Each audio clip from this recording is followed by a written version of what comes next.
बॉलीवुड में कुछ ही स्टार ऐसे हैं जिन्हें हमने स्क्रीन पर ही छोटे से बड़े होते हुए देखा है। रोहित गुड नाइट किस दी?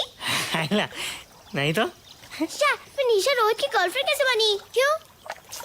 गर्लफ्रेंड बॉयफ्रेंड तब बनते हैं जब दोनों किस करते हैं। ऐसी ही एक एक्ट्रेस हैं हंसिका मोटवानी, जिन्होंने फिल्मों में अपनी शुरुआत तो बतौर चाइल्ड आर्टिस्ट की थी, लेकिन महज 4 साल के अंदर ही इन्होंने बॉलीवुड में बतौर लीड एक्ट्रेस डेब्यू करके सबको चौंका दिया। इट्स स्ट्रेंज एचआर, आपकी ऐसी कोई बात नहीं जो मुझे पसंद ना हो।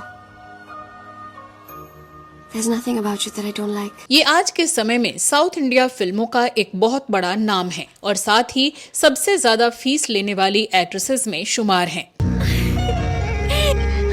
मनी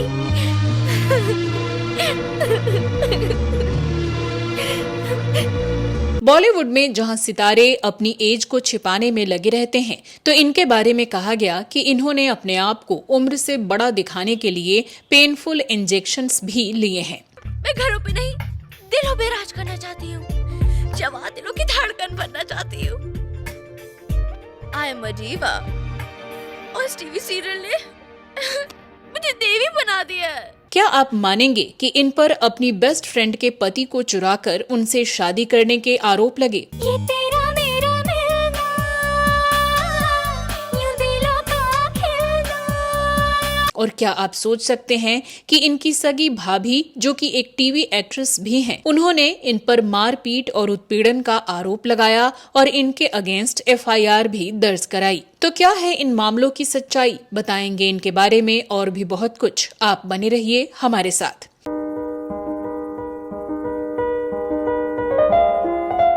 दोस्तों, हंसिका मोटवानी एक ऐसी एक्ट्रेस रहीं जिन्हें हम सब ने चाइल्डहुड से टीनहुड और टीनहुड से एडल्ट होते देखा है। पता है संजू, जब शालू अपनी नानी की घर से आई ना, इतने सारे गिफ्ट ले मैं बता नहीं सकती। तुम्हें भी गिफ्ट्स लेना अच्छा लगता है? संजू, ये कोई बात हुई? किसे गिफ्ट लेना अच्छा नहीं लगता? मुझे भी अच्छा लगता है। अच्छा, मेरी मम्मी बिल्कुल सही कहती है, ये सब मर्द एक नंबर के बुद्धू होते हैं। उन्हें इतना सा भी नहीं मालूम कि किस करने से पहले थोड़ी फ्रेंडशिप बढ़ाई जानी चाहिए। Sir please please don't shoot sir, मैं चोर नहीं हूँ। सर, मैं भी चोर नहीं हूँ सर, ये यहाँ चोरी करने आया है। ये चोर है। मैंने इसे पकड़ा सर, मैंने इसे पकड़ा यहाँ पे। Hansika Motwani born and brought up Mumbai की हैं। इनके पिता एक बिजनेसमैन और इनकी माँ एक फेमस डर्मेटोलॉजिस्ट हैं। इनकी स्कूलिंग मुंबई के ही पोधार इंटरनेशनल स्कूल से हुई। हंसिका मोटवानी की मॉम का इनके करियर में बहुत बड़ा हाथ रहा। ये कहानी शुरू होती है तब से जब हंसिका छोटी थी और इनकी मॉम अपना क्लिनिक चलाया करती थी। एक डर्मेटोलॉजिस्ट होने के कारण बॉलीवुड की कई एक्ट्रेस इनकी मॉम के क्लिनिक को विजिट किया करती। इसी दौरान एक बार एक्ट्रेस जूही चावला भी इनकी माँ के क्लिनिक में आई और तब हंसिका भी क्लिनिक पर मौजूद थी। इन्हें देखकर जूही ने इनसे कहा कि तुम तो बहुत क्यूट हो और तुम्हें टीवी के लिए जरूर ट्राई करना चाहिए, तुम में काफी टैलेंट भी है। जूही ने इसके बाद इनकी माँ को कुछ लोगों के नंबर भी दिए और बात करने को कहा। कुछ लोगों से बात करने के बाद फाइनली हंसिका ने साल 2000 में आए टीवी सीरियल शाका लाका बूम बूम से छोटे पर्दे पर डेब्यू किया। संजू, जैसे तुमने अपनी ये पेंसिल को संभाल के रखी है, वैसे ही तुम्हारा दिया हुआ पेन हमेशा मैं संभाल के रखूंगी। Thanks, bye bye. इस सीरियल के बाद हंसिका ने बतौर चाइल्ड आर्टिस्ट कई टीवी सीरियल्स में काम किया, जैसे देश में निकला होगा चांद, क्योंकि सास भी कभी बहू थी, करिश्मा का करिश्मा आदि। दादी दादी दादी प्लीज गेस्ट रूम में चलो ना, वो जो लड़का है ना गेस्ट रूम में। कौन लड़का? छोटे पर्दे पर पॉपुलर होने के बाद हंसिका ने बतौर चाइल्ड आर्टिस्ट कुछ फिल्मों में भी काम किया, जैसे हवा, आबरा कडाबरा, जागो कोई मिल गया आदि। मम्मी, एक काम करते हैं, हम बाहर जाके ट्राम को ढूंढते हैं। एंड आई एम श्योर जब हम ट्राम को बुलाएंगे ना, वो जरूर हमारे पास आ जाएगा। इनकी उम्र के बच्चे जिस समय पढ़ाई कर रहे थे, उस उम्र में हंसिका ऋतिक रोशन की फिल्म कोई मिल गया से हिंदी फिल्मों में भी पॉपुलर हो रही थीं और एक सेलिब्रिटी बन चुकी थीं। पता है आपको शादी में जाना है। हाँ। और हमें सिनेमा हाउस पिक्चर देखने। और यही नहीं, जिस स्कूल में हंसिका पढ़ती थी, उसी स्कूल में कई प्रोग्राम्स में ये बतौर चीफ गेस्ट भी इनवाइट की जाने लगी। इसके बाद हंसिका ने 3 साल फिल्मों से ब्रेक लिया और 2007 में बतौर लीड एक्ट्रेस फिल्म आपका सुरूर से बॉलीवुड में डेब्यू करके सबको चौंका दिया। सुबह मैं आपका रूम इंस्पेक्ट करने आई थी और इस पार्टी का इनविटेशन देने, लेकिन वो चोर और पीछे पीछे वो चोर घुसा है। Exactly. I mean, that was my good luck. अगर आप वहाँ नहीं आते पता नहीं मेरा क्या होता है। ये चौंकाने वाला इसलिए भी था क्योंकि जो बच्चे हंसिका को कोई मिल गया या आबरा का डाबरा जैसी फिल्मों में बतौर चाइल्ड आर्टिस्ट देख रहे थे और इन्हें अपनी ही उम्र का मान रहे थे, वो अभी तक छोटे ही थे, लेकिन हंसिका अब बतौर लीड एक्ट्रेस फिल्म में नजर आ रही थीं। अपने वादे तो कोई भी निभा सकता है। मैं तुमसे इतना प्यार करती हूँ कि तुम मेरे नाम पे कोई भी वादा करो, वो मैं निभाऊंगी। ये बात लोगों को बिल्कुल भी हजम नहीं हो रही थी। तब हंसिका पर इल्जाम लगने लगे कि इन्होंने उम्र से बड़ा दिखने के लिए हार्मोनल इंजेक्शंस लिए हैं और सभी लोग ये बात जानते ही थे कि इनकी माँ एक डर्मेटोलॉजिस्ट हैं और उन्हीं ने इन्हें कुछ खास तरह के इंजेक्शंस दिए हैं। खैर, इस बात में कितनी सच्चाई है ये तो पता नहीं। जब तुम्हारे पापा इतने बड़े मैजिशियन होने के बावजूद कुछ भी नहीं कर पाए तो तू क्या करेगा? चलो लेट्स गो। कहाँ? Your life is in danger. You know that ना? हम सब जानते हैं तुम्हें कोई फंसाने की कोशिश कर रहा है। Let's go, HR. लेकिन ये भी कहा गया कि इस उम्र में पर्टिकुलर एक एक्ट्रेस जैसा फिगर पाने के लिए इन्होंने कई सारी सर्जरी भी कराई हैं। खैर, अगर बात करें बड़े पर्दे पर इनकी पहली फिल्म की तो इन्होंने 2007 में तेलुगु फिल्म देशम मुड्डुरु से अपना डेब्यू किया। बदतमीज, चले जाओ यहाँ से। क्या हुआ? इतना गुस्सा क्यों आ रहा है? क्यों? मैंने कुछ किया भी नहीं है। आइंदा मेरे नजदीक भी आए ना तो खून कर दूंगी। क्या बात है? फिल्म में इनके अपोजिट अल्लू अर्जुन थे और ये फिल्म बॉक्स ऑफिस पर हिट साबित हुई। इस फिल्म के लिए इन्हें फिल्म फेयर की तरफ से बेस्ट साउथ डेब्यू एक्ट्रेस का अवार्ड भी मिला।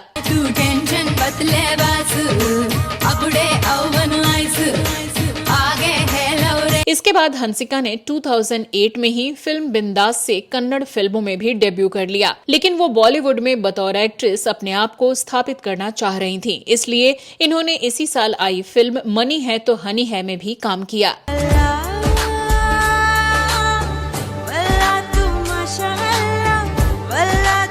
इस फिल्म में हंसिका अपने से लगभग 30 साल बड़े गोविंदा के अपोजिट नजर आईं और फिल्म में इस जोड़ी को सिने दर्शकों ने सिरे से नकार दिया और फिल्म बॉक्स ऑफिस पर बुरी तरह से फ्लॉप रही। मैं फिल्मों के लिए कुछ भी कर सकती हूँ, कुछ भी। इतना भी कुछ नहीं है। इस फिल्म के बाद भी हंसिका के बारे में बहुत कुछ लिखा गया। एक के बाद एक नेगेटिव रिव्यू से हंसिका ने परेशान होकर बॉलीवुड छोड़कर साउथ फिल्मों की तरफ ही शिफ्ट होना सही समझा। इन्हें केवल दुख इस बात का था कि जिस बॉलीवुड फिल्म इंडस्ट्री ने इन्हें बतौर चाइल्ड आर्टिस्ट सर आंखों पर बिठाया था, वो बतौर लीड एक्ट्रेस इन्हें पूरी तरह से नकार चुका था। इसके बाद हंसिका ने साउथ में कई बड़ी और हिट फिल्में की, जैसे कांतरी, पोखरी राजा, अरण मानई 2, पावर, నిరుపమ ఆది। ఏంటి నీ హింస? రఫ్ గా ఉంటే అమ్మాయిలు పడతారనుకోవటం నీ భ్రాంతి. క్రాంతి భ్రాంతి క్రాంతి మా వాడి పేరు. కంత్రియా? धीरे धीरे कई बेहतरीन फिल्में देने के बाद हंसिका मोटवानी साउथ फिल्मों का एक बड़ा नाम बन चुकी थीं। इन्होंने जूनियर एनटीआर, धनुष, अल्लू अर्जुन, प्रभास, विजय जैसे स्टार्स के साथ काम किया। साउथ सिने प्रेमियों से इन्हें खूब प्यार मिल रहा था और देखते ही देखते ये काजल अग्रवाल, तमन्ना भाटिया जैसी साउथ की स्टार एक्ट्रेसेस के कंपटीशन में आ गईं और साथ ही उन्हीं के बराबर फीस भी चार्ज करने लगी।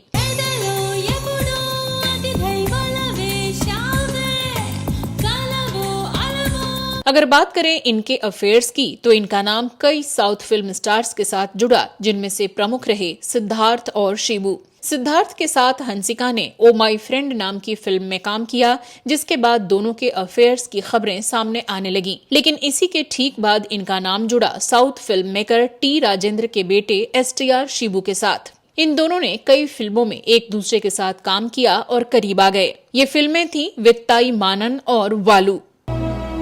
தேங்க்ஸ்டா. இந்த ஃபோன் எனக்கு எவ்வளோ இம்பார்ட்டன்ட்னு தெரியுமா? எங்கள் அப்பா எனக்கு ப்ரெசென்ட் பண்ணது. ரொம்ப சென்டிமெண்ட். அதனால தான் அது உன்கிட்டயே வந்து சேர்ந்துருச்சு. यहाँ तक कि हंसिका ने अपने इस रिलेशन को सोशल मीडिया पर कंफर्म भी किया था।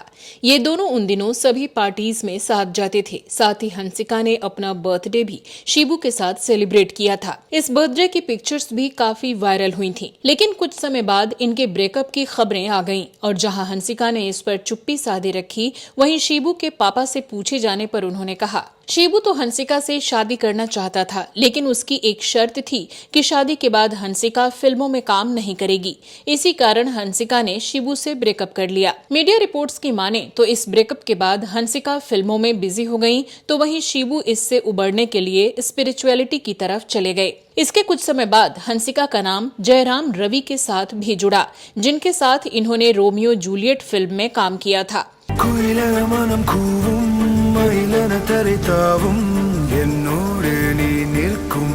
लेकिन मीडिया में इन दोनों में से किसी ने भी इस रिलेशन को कभी कंफर्म नहीं किया। इसी बीच हंसिका को बॉलीवुड फिल्मों से भी कई ऑफर्स आए, लेकिन इन्होंने ये कहते हुए मना कर दिया कि मैं साउथ में अभी सुपरस्टार हूं, तो हिंदी फिल्मों में एवरेज या मल्टी स्टारर फिल्मों में काम क्यों करूं। और ये बात सही भी थी। साउथ फिल्म इंडस्ट्री में इनकी पॉपुलैरिटी का अंदाजा आप इसी से लगा सकते हैं कि इनके फैंस ने मदुरई में इनके नाम का एक टेम्पल भी बनवा रखा है, जहां पर इनकी एक मूर्ति स्थापित है। अगर बात करें बॉलीवुड की, तो सिर्फ अमिताभ बच्चन इकलौते ऐसे एक्टर रहे जिनका टेम्पल है, और पहले ममता कुलकर्णी के फैंस ने उनका भी एक ऐसा ही मंदिर बनवाया था। वहीं अगर साउथ की बात की जाए तो सिर्फ रजनीकांत का मंदिर देखने में आया था। यानी कहीं न कहीं साउथ में हंसिका का स्टारडम बड़े लेवल पर जरूर है, लेकिन साथ ही कुछ कंट्रोवर्सीज भी इनके साथ जुड़ी। एक बार हंसिका न्यूयॉर्क एक हॉलिडे ट्रिप पर गई थी, जहां इन्होंने अपनी कुछ पिक्चर्स क्लिक की।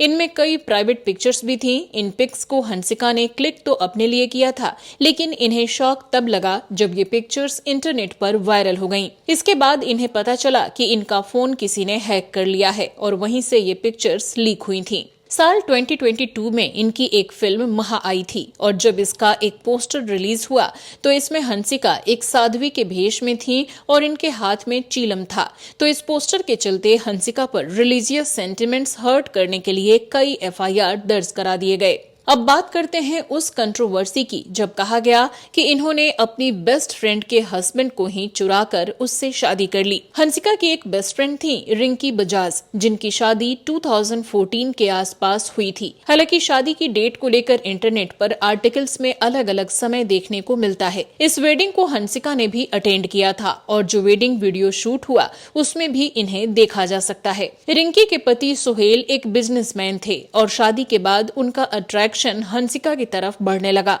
कई मौकों पर तीनों को साथ भी देखा जाता। बाद के कुछ इंटरव्यूज में हंसिका ने कई बार कहा भी कि सुहेल एक फैमिली फ्रेंड थे और बहुत पहले से ये उन्हें जानती थीं। इन बातों से लगता है कि सुहेल हंसिका और रिंकी दोनों के म्यूचुअल फ्रेंड बन चुके थे। इसी फ्रेंडशिप के दौरान सुहेल रिंकी को डेट करने लगे और बाद में दोनों ने गोवा में शादी कर ली। लेकिन फिर शादीशुदा होने के बावजूद सुहेल को हंसिका पसंद आने लगी, और धीरे धीरे कुछ मुलाकातों और फोन कॉल्स के बाद हंसिका भी सुहेल के करीब आने लगी। कुछ दिन ऐसे ही चलने के बाद हंसिका की दोस्त रिंकी बजाज को इन दोनों पर शक हुआ। कुछ आर्टिकल्स में ये भी मेंशन किया गया कि रिंकी ने इन दोनों को आपत्तिजनक हालत में रंगे हाथों पकड़ लिया और काफी तमाशा हुआ। रिंकी ने इन दोनों को समझाने की भी कोशिश की, लेकिन ये दोनों माने नहीं। इसके बाद मजबूरी में रिंकी ने सुहेल को डिवोर्स दे दिया। डिवोर्स लेने के बाद हंसिका और सुहेल खुलेआम एक दूसरे को डेट करने लगे, और साल 2022 में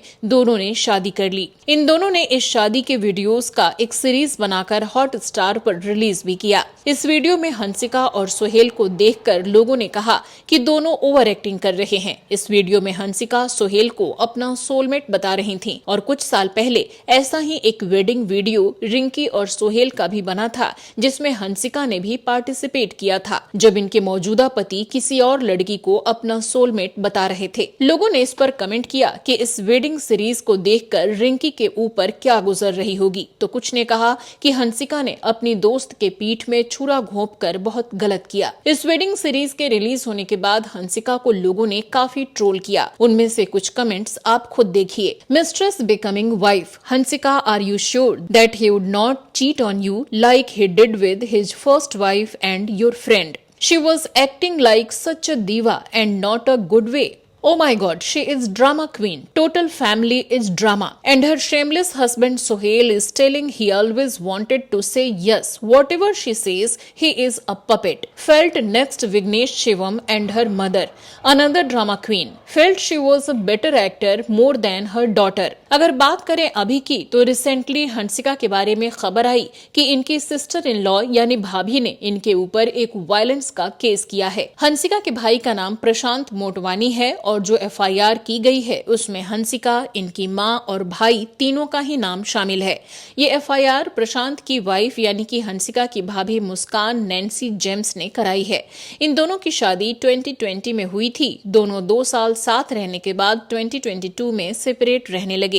ऑफिशियली इनका डिवोर्स नहीं हुआ है और अभी दिसंबर 2024 में नैन्सी ने इन लोगों पर एफआईआर की है। जो चार्जेस लगाए गए हैं उनमें इंडियन पीनल कोड की धारा 498A, 323, 504, 506 और 34 का जिक्र किया गया है। मुस्कान ने अपनी शिकायत में कहा है कि हंसिका और इनकी मां मोना प्रशांत और उनकी शादीशुदा जिंदगी में काफी दखल देती थी, जिसकी वजह से प्रशांत से उनके रिश्ते खराब हो गए और उन्हें बेल्स पाल्सी नाम की एक बीमारी हो गई। इस कारण प्रशांत उनसे अलग रहने लगे। अब यहाँ पर कुछ लोग ये कहेंगे कि मुस्कान को एफआईआर करने में 2 साल क्यों लग गए। तो बता दें कि अगर आप इस बीमारी के बारे में गूगल करेंगे तो पता चलेगा कि इसमें एक साइड के चेहरे पर पैरालिसिस जैसा हो जाता है और इंसान ठीक से बोल या चल फिर नहीं सकता। तो इस दौरान नैन्सी इस रिवर्सिबल बीमारी से रिकवरी की कोशिश कर रही थी और उनका इलाज चल रहा था। खैर, आगे का फैसला तो कानून ही करेगा कि इसमें किसकी कितनी गलती थी और नैन्सी के आरोपों में कितनी सच्चाई है। फिलहाल हंसिका की नशा नाम की तेलुगु फिल्म की शूटिंग चल रही है और जल्द ही ये रिलीज होने वाली है। दोस्तों, हंसिका के बारे में आपके पास भी कोई और नई जानकारी हो तो हमसे शेयर करना मत भूलिएगा, जिसे हम अपने अगले पार्ट में लेने की कोशिश करेंगे। आप इनकी शादी और भाभी के आरोपों पर क्या कहना चाहते हैं कमेंट करके जरूर बताइएगा। तो दोस्तों, आज के वीडियो में फिलहाल के लिए बस इतना ही। कुछ और नए किस्से कहानियों के साथ अगले वीडियो में आपसे फिर होगी मुलाकात। नमस्कार।